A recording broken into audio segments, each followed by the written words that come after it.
meses y 11 días, en total 284 días me ha llevado estudiar y grabar los episodios del Nuevo Testamento. Por lo tanto, hoy concluimos el Nuevo Testamento y os cuento aquello que he aprendido. Sobre todo, lo que quiero enfatizar es aquello que se me ha quedado grabado a fuego. Quiero que sea un episodio donde te muestre, como le mostraría a cualquier amigo que me preguntase, aquello que he aprendido en el Nuevo Testamento. Lo primero y creo que lo más importante es que aquí aparece la figura de Jesús, que Jesús es Dios, pero Dios se encarna en Jesús. Entonces Jesús es Dios y Jesús es completamente Dios y completamente hombre. Que esto, como nosotros tenemos tan interiorizado de que Jesús vino, pues tal vez no le veamos nada de especial, pero si te paras a pensar y piensas, Dios se ha hecho hombre por y para nosotros. Él no se ha hecho hombre porque le ha dado la gana, sino por y para amar y por amor. Entonces, qué bonito que lo que más se destaca a lo largo de todo el Nuevo Testamento es el amor. Y me gustaría centrarme en esta conclusión en el ejemplo de Jesús, porque justamente esto es lo que me ha ayudado a interiorizar todas esas lecciones. Por ejemplo, en el Nuevo Testamento, al aparecer Jesús, Jesús tiene diálogos, las personas hablan de Jesús, hablan de sus enseñanzas, hablan de seguir su camino. ¿Y cuál es el camino de Jesús? El camino que te lleva hacia la plenitud, hacia la vida y la vida en abundancia, hacia la felicidad, hacia la alegría, el camino que te lleva a amar a los demás, porque para eso vino Jesús, para enseñarnos a amar como Él nos ha amado, para que tuviésemos un ejemplo de cómo Dios nos ama a nosotros, porque si os fijáis, ¿a quién amaba Jesús? Jesús no amaba solo a las personas que creían, sino también a las personas que no creían. De hecho, ¿con quién se juntaba Jesús? Se juntaba con los más desfavorecidos y por esto era muy criticado. Y fijaos la paradoja, porque el mismo Dios viene al mundo y las personas lo rechazan. Y viene porque quiere estar más cercano a nosotros y aún así las personas lo siguen rechazando y siguen persiguiéndole porque Él va con la verdad por delante y Él es una persona justa. Y qué triste que la verdad desde tiempos inmemorables sea perseguida porque a muchas personas no les conviene la verdad.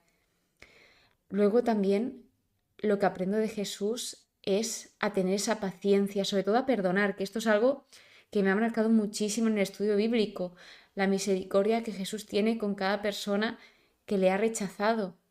Y ese perdón que es muy, pero que muy difícil, a mí me cuesta muchísimo en algunas ocasiones específicas el perdonar, porque pues somos humanos, nos equivocamos y hacemos daño a las personas. Y muchas veces no es nada fácil perdonar. Entonces Jesús te enseña esto, a que perdones siempre, 70 veces 7. Otra de las cosas que Jesús enseña es a rezar, a orar, a hablar con Dios, a establecer una relación profunda con Dios y nos enseña cómo Él lo hace. Si Jesús nos está enseñando cómo rezar, es porque es importante rezar, es importante tener esa relación tuya personal con Dios, con aquel que te creó, porque esto te va a hacer que tú llegues a esa felicidad, que tú tengas alguien seguro en quien apoyarte, porque lo único seguro es Dios. Dios es verdad, Dios es roca, Dios te da fuerza, Dios te da claridad, porque Dios es luz. Si Dios es luz, no es tinieblas. Si Dios es amor, Dios no es odio. Entonces tengamos esto claro. Y a la hora de hablar de contraposición, otra de las cosas que vi y aprendí es que el mal se disfraza de bien. Muchas veces las apariencias, muchas veces no, generalmente las apariencias se engañan, por lo que te enseña también Jesús es a tener mucho, pero que mucho cuidado, a ver si una cosa viene de Dios o no viene de Dios, a ver si una cosa es buena o no es buena. Porque algo que me impacta de toda la Biblia, y en el Nuevo Testamento también se ve, es cómo se advierte repetida, pero repetidísimamente, de los falsos profetas, de los falsos maestros, de los falsos doctores, de aquellos que vienen y parece que vienen a hacer el bien y luego es todo lo contrario. incluso te muestra cómo incluso aquellos que se alían con el mal luego son traicionados. Otra de las cosas que pude aprender es el cómo Jesús se relacionaba con las personas, el cómo Él lo daba todo y se entregaba. Y bueno, el mayor ejemplo de entrega de Jesús es Él en la cruz, cuando Él decide libremente y voluntariamente, aquel que no ha cometido ningún pecado, morir por ti, por mí, por todos nosotros. O sea, un hombre que no ha cometido ningún pecado se pone en tu lugar, que tú sí que has cometido pecados, al igual que yo, al igual que todo ser humano, por amor, porque te quiere y porque quiere tu libertad, porque te quiere librar del pecado. El pecado significa muerte. Entonces, lo que Dios quiere desde el principio es que seamos libres. Y también cuando en el Nuevo Testamento sucede esto, la muerte y resurrección de Jesús, y Él muere por nosotros, ahí se ve cómo Él vuelve a remarcar en el acto de amor más grande que se ha visto y se verá en la historia, el cómo quiere nuestra libertad. Y vuelvo a remarcar cómo quiere nuestra alegría, nuestra plenitud, que vivamos la vida en abundancia. Dios nos respeta. Sí es cierto que Dios nos llama a nuestra puerta. Dios quiere entablar esa relación con nosotros, pero Él respeta si nosotros queremos o no queremos. Si no queremos, Él te da total libertad porque Él ha sido quien creó la libertad y quien quiere la libertad para ti. Y esto es cuando estaba ya terminando la Biblia, algo que también me llamó la atención porque me di cuenta cómo otros dioses siempre te pedían algo a cambio y al final estabas esclavizado. Sin embargo, lo que marcaba la diferencia con Dios, con Jesús, es que Él nunca pide nada a cambio. Él todo lo que hace lo hace gratuitamente. Lo hace porque Él quiere. Y es impresionante, es que es algo que no me entra en la cabeza primero, el cómo nos quiere Dios, que sí, que te lo repiten mucho, que lo has oído en muchas partes, Dios te ama, Dios te ama, Dios te ama. No lo veas como algo normal. No lo veas como algo monótono de, sí, bueno, sí, claro, me ama, pero pasa esto, me ama. No, no, es que es cierto, es que Dios te ama, es un hecho, es objetivo. Que te lo quieras creer o no te lo quieras creer, eso ya es cosa tuya. Pero sí, o sea, Dios nos ama. Y ojalá sepamos que en estas cosas que tanto se nos repiten, sepamos ser conscientes de ellas. Porque muchas veces no lo somos de eso, de tantas veces que me lo han repetido, pues ya como que me entra por un oído y me sale por otro. Pero es impresionante. Una de las enseñanzas que más suelo repetir, que más se me ha quedado grabada a fuego, fue la de amar. Amar a todos, incluso a aquellos que te hacen daño, porque esto marca la diferencia. Jesús amó a todos, incluso a aquellos que lo crucificaron, a aquellos que lo acusaron, a aquel que traicionó. Es muy fuerte esto. Queda muy bonito decirlo, pero qué difícil es hacerlo. Y Jesús lo hizo. Y Él nos da ejemplo de esto, de que el amor vence al odio, siempre. Y también es muy triste el ver cómo Jesús fue recibido. Aquel que solo amaba fue escupido, maltratado, burlado, etcétera, etcétera, etcétera. Y hay veces que me hago la pregunta, y me he hecho varias veces la pregunta a lo largo de todo el estudio, de ¿y si Jesús volviese en carne? ¿Las personas creerían en Jesús? Ahora mismo, si Jesús de repente vuelve a ser hombre y aparece aquí y viene el Mesías, ¿creerían?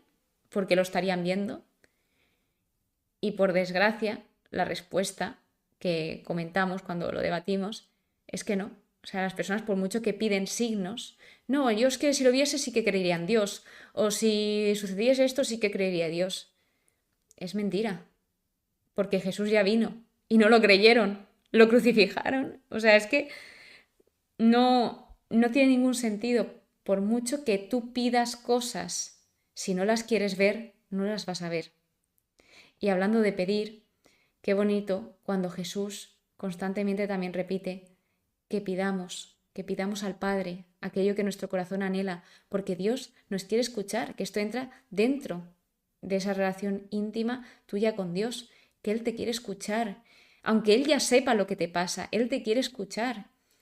Y que Dios es diferente a los humanos, es decir, nosotros pensamos, lo voy a cansar de tanto que le pido, le voy a cansar de tantas cosas que le hablo, le voy a cansar de tantas cosas que hago. No, no es un humano. O sea, no comparemos a Dios, al igual que, por ejemplo, recordaba cuando en el Antiguo Testamento, sobre todo algunas palabras como Dios se venga. O sea, la venganza de Dios no es lo mismo que nuestra venganza, porque generalmente nuestra venganza va con ira, con odio, en busca de, pues eso, ¿no? Venganza, la venganza humana, de dar lo que tú me has hecho, de devolverte esto que tú me has hecho. Sin embargo, la de Dios no es así, porque cuando se habla de la venganza de Dios, se habla de justicia. Es totalmente diferente la palabra para Dios que para nosotros. Y esto me lleva a comentaros la importancia del contexto. Hay muchísimas cosas en la Biblia que no se entienden o que chocan, pero porque no entendemos el contexto o no indagamos en el contexto en el que se dijo, porque en esos tiempos había una cultura, habían unas costumbres. No te va a hablar la Biblia de las nuevas tecnologías y de la inteligencia artificial, por supuesto que no. Te va a hablar de labradores, viñadores, de la siega, etcétera, etcétera, etcétera. Sin embargo, ya te digo que a pesar de que venga con esto y que sean parábolas que aparentemente parezcan antiguas, la palabra de Dios, es decir, la Biblia, no pasa de moda. Lo dije en la conclusión del Antiguo Testamento, lo digo en la conclusión del Nuevo Testamento, o sea, parece que estás leyendo las noticias del día.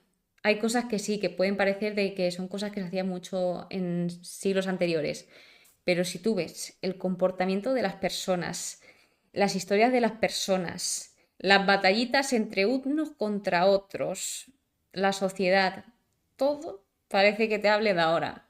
No, es que la Biblia es muy antiguo, eso son costumbres antiguas. Costumbres antiguas, tú lee la Biblia. Lee la Biblia y me cuentas si estamos igual o si hemos evolucionado algo. Lo único que ha evolucionado ha sido la cultura.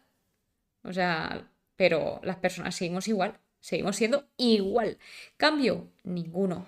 No, sí, estamos evolucionando. Pues puede ser que, bueno, pues ahora tengamos tecnologías, que sí, obviamente, pues de allí a aquí el mundo ha cambiado de una forma radical, pero lo que son las personas, la forma de ser de las personas, que va, seguimos igualitos. Y que es importante también, que no lo había comentado hasta ahora, las buenas obras. Sobre todo las buenas obras, el que aprovechemos cada oportunidad para hacer el bien. Esto es algo que también se me ha quedado ahí y que me gusta mucho recordar, porque hay veces que se nos olvida y dejamos que pues la ira se apodere de nosotros, hoy en día sobre todo el egoísmo, el yo y nada para los demás, cuando justamente lo que Dios siempre te dirige es a preocuparte por los demás, a cuidar de los demás, a servir a los demás. Porque si tú, ¿por qué se dice que se ponga a Dios sobre todas las cosas? Porque si tú pones a Dios sobre todas las cosas, Él te va a llevar a cuidar y amar más y mejor a las personas de tu alrededor. No, es que ¿cómo voy a poner a Dios por delante de mi madre? ¿Pero tú estás loca o qué? Yo pensaba lo mismo que tú. Lo mismo de cómo voy a poner a Dios por encima de mis seres queridos tal. Pero es que Él te va a hacer justamente amarlos mucho más que si los pusieras a ellos por encima. Entonces es precioso el cómo Dios también nos acerca a esas personas y nos ayuda a acoger, también a dar con generosidad, a vivir con alegría, a estar, que es muy importante, estar, escuchar, escuchar más que hablar. Ojo que aquí, sobre todo en las cartas del Nuevo Testamento, se ve cómo se nos dice que la lengua es traicionera, muy traicionera. Me siento muy identificada con ello. O sea, es una de mis grandes luchas. La lengua puede ser un arma de doble filo. Tiene el poder para dar la vida y para quitarla. No, es que yo el mandamiento de no matarás, obviamente siempre lo cumplo porque yo no he matado a nadie. Y con la lengua, ¿a cuántas personas has matado? Con tus palabras simplemente, no hace falta que uses ningún arma. Con tus palabras. Es que ojito, que si la Biblia avisa es por algo. Y, y la verdad que choca porque cómo con unas palabras puedes amargarle el día a alguien, puedes hacer que ese día sea un día triste o de lo más tristes que puede tener. Entonces se nos invita a cuidar lo que hablamos, cuidar lo que decimos y sobre todo a escuchar a los demás, que no siempre seamos nosotros los que hablemos, porque hay que tener mucho cuidado con la lengua. La unión, la comunión. Se nos dice que Jesús, y nos imaginamos un cuerpo, pues Cristo es la cabeza y la iglesia es todo el cuerpo, que somos todos nosotros. Es precioso porque se ve cómo todos y cada uno de nosotros somos únicos. Esto es lo que nos muestra Jesús, que esto también nos lleva a valorarnos, a valorar y a amarnos más a nosotros, porque qué bonito que tú aportes a otra persona y esa otra persona te aporte a ti, que tú puedas aprender de otra persona y que esa otra persona aprenda de ti. Al final es eso, si nos imaginamos un cuerpo, no funcionaríamos igual sin una mano, sin una pierna, sin un ojo, sin la boca. O sea, al final todos los miembros del cuerpo son necesarios, al igual que todas las personas de la iglesia son necesarias. No necesitas ser perfecto para ser de la iglesia, para seguir a Jesús, que esto es algo que también nos enseña Jesús. ¿Por qué Jesús se juntaba con pecadores y era tan criticado? Porque lo que quería mostrar es que Él no busca a personas perfectas, sino a personas que quieran recibir ese amor. Y qué bonito, porque Dios no elige a personas capacitadas, porque si no, no elegiría a nadie. No existirían apóstoles, no existirían los santos, no existirían los creyentes, no existiría nadie. Sin embargo, Él, a pesar de no elegir a personas capacitadas, capacita a las personas que elige. Y esto es precioso. El cómo, a pesar de no soy perfecta, tú me eliges y me usas con todo lo que soy para los demás de instrumento, para ayudar, para echar una mano, para lo que se necesite con aquello que soy. Y todo esto con cada una de las personas. ¿Qué es lo que Jesús quiere? La conversión. Que no seamos duros de corazón. ¿Para qué? Para tener vida. O sea, todo se remarca, esa vida en abundancia, la alegría. Y Él nos enseña quién soy, quiénes somos, nos enseña sobre nuestra identidad. Cuanto más nos acercamos a Dios, más sabemos quiénes somos. Él es fiel, Él cumple todo, pero que todo lo que dice. Y es un ejemplo de relación con el Padre, relación con Dios, que justamente Él es quien dice, Padre nuestro. La oración del Padre nuestro no está diciendo Jesús Padre mío cuando está rezando con Dios. No, les está diciendo Padre nuestro. Entonces pertenecemos a la familia. Somos hijos de Dios. Y esto es porque Dios lo quiere. Dios tiene la iniciativa. Es precioso que tú busques a Dios, pero Dios, antes de tú buscarlo, Él te está buscando a ti. Y luego ya tú decides si buscarlo o no. Pero qué precisidad de esto de que Dios siempre tenga la iniciativa. Dios está en control. Y bueno, que también la importancia de estudiar la palabra de Dios, porque si Dios es verdad y Dios nos quiere dar claridad y quiere que veamos qué más importante que estudiar, leer la palabra de Dios. Si tú quieres escuchar a Dios o que Dios te hable o estás esperando alguna respuesta de Dios, lee la Biblia. Te aseguro que allí encontrarás la respuesta a aquello que estás preguntando.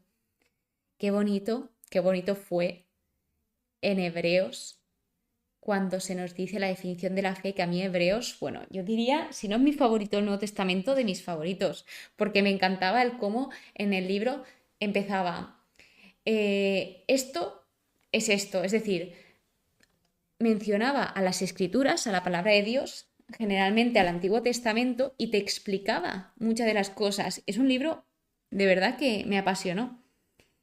Y pues al final que la fe hace posible todo aquello imposible. No limitemos a Dios. No limitemos a Dios, que muchas veces lo limitamos y decimos, es que no, esto no es posible. ¿Cómo va a hacer Dios esto? No lo limitemos, porque Dios es infinito. La importancia de las palabras de ánimo, como os comentaba, la lengua es un arma de doble filo y que si sabemos utilizar bien las palabras es una pasada, una maravilla. El encuentro con Jesús hemos visto a lo largo del Nuevo Testamento cómo transforma vidas. El mayor ejemplo es San Pablo, el cómo él perseguía a los cristianos y tenía esa dureza de corazón de no querer recibir el amor de Jesús, y cuando tiene ese encuentro con Jesús, le cambia la vida, se transforma en alguien completamente nuevo, que esto es lo que hace Jesús, que el hombre viejo pasa a ser hombre nuevo, nos transforma. No temas. Una de las palabras que más se repite en la Biblia, no temas, no tengas miedo. Y qué importante trabajar, y trabajar en equipo.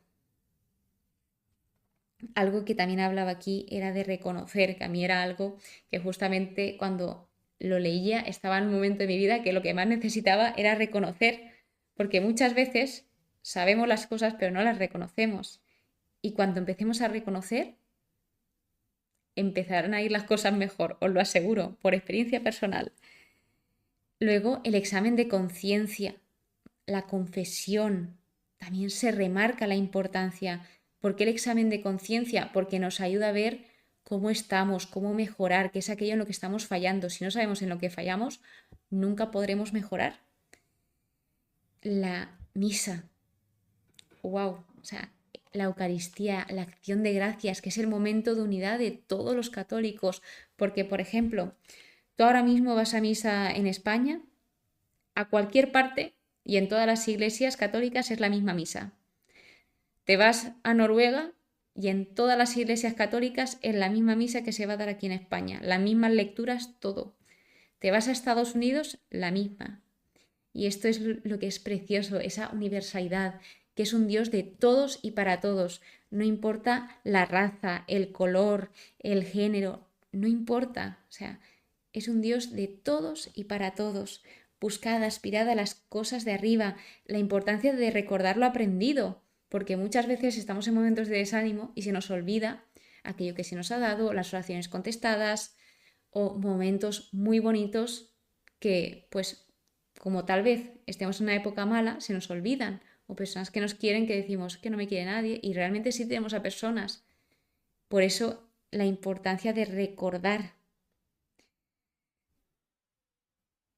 los mandamientos, que es un tema también importante y del que Jesús habla. Al final los mandamientos no es algo que se nos da para hacernos rabiar, porque a Dios le apetecía y dice, vale, pues voy a hacer esto para hacer rabiar. No, todo lo contrario. Justamente si Dios nos da algo es porque quiere lo mejor para nosotros. Y estos mandamientos no son pesados. Los tenemos que ver como unas guías y regalos de parte de Dios, guardarlos, intentar, pues, ser fiel a ello. Y sobre todo ser fiel a Dios, poner ese foco, o sea, que no se nos olvide poner ese foco entre sí. Yo lo que veo también en el Nuevo Testamento es que es impresionante el cómo toda la Biblia está conectada entre sí. Ese perseverar, el mantenerse firme, el decir las cosas y corregir con amor, adorar solo a Dios. La palabra de Dios no pasa, permanece. Y sobre todo, lo más importante con lo que me quedaría para cerrar el capítulo es que Jesucristo ha vencido al mundo. O sea, el bien ya ha vencido. Es lo que se nos dice en Apocalipsis.